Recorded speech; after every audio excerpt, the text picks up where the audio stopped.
My name is Chopper, and I work as an electrician tech at A&S Calvert. I'm responsible for the electrical components in this part of the mill. My typical day involves me troubleshooting electrical equipment. In our environment, we have a lot of motors here that has to be worked on and troubleshot.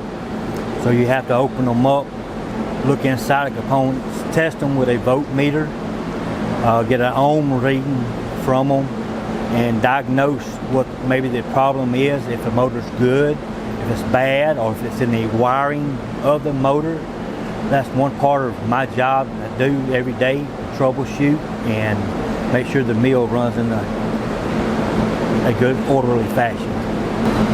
The stress level as an electrician fluctuates up and down a lot. When everything is running in a proper order, the stress level is really low down. But once it goes down, then the mill depends on you to get it back up. So you got this high dollar piece of equipment that's got to be running, and you're the individual that actually works on it. So the stress level goes really high because everybody's depending on you to get this up in a timely and safe manner. Normally I work a 10-hour day, 4 days a week, my normal work schedule. But in the event something tears up or goes down, you can work up to 16 hours in one day and 7 days a week. It's just depending on the equipment and how proper it's running at that time. As far as education, I would recommend, if you can able to go get you a local degree, basic electrical degree in this field. It helps out tremendously for you to understand what's actually going on and give you a better knowledge. A lot of kids sometimes don't have that opportunity, so I would highly recommend to find an apprenticeship program.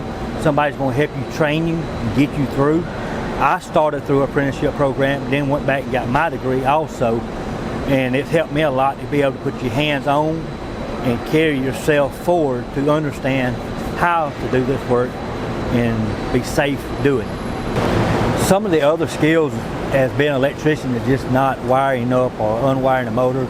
Sometimes you got to hang brackets, so you need like a welding skills.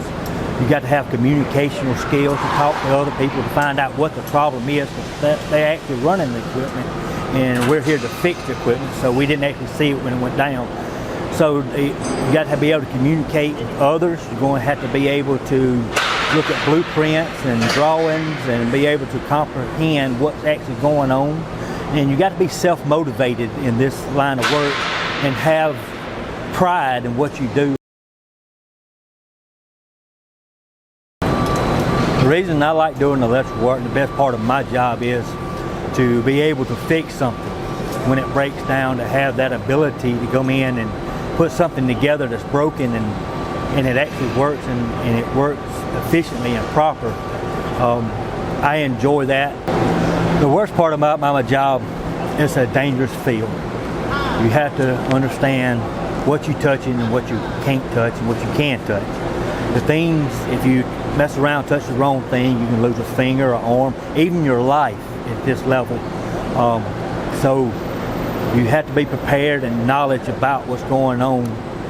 And the other things in being an electrician is going to be the long hours that you have to work when the mills are down. So that's the worst part, because you're here at least 16 hours that day, and probably following up the next day is a 16-hour day too.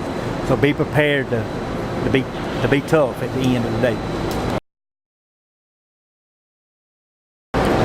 Well, my final advice to anybody that's looking to get in this trade: stay in school. If the schools have a program that you can get into, try to get into them and graduate. When you come out of there, find you a local college somewhere that you can get your electrical basic degree in or electronics degree in. That's the best way to get in this field. It's really rewarding, and it's rewarding mentally and financially, and that's what I would recommend any young man or young woman that wants to be in the electrical field to do.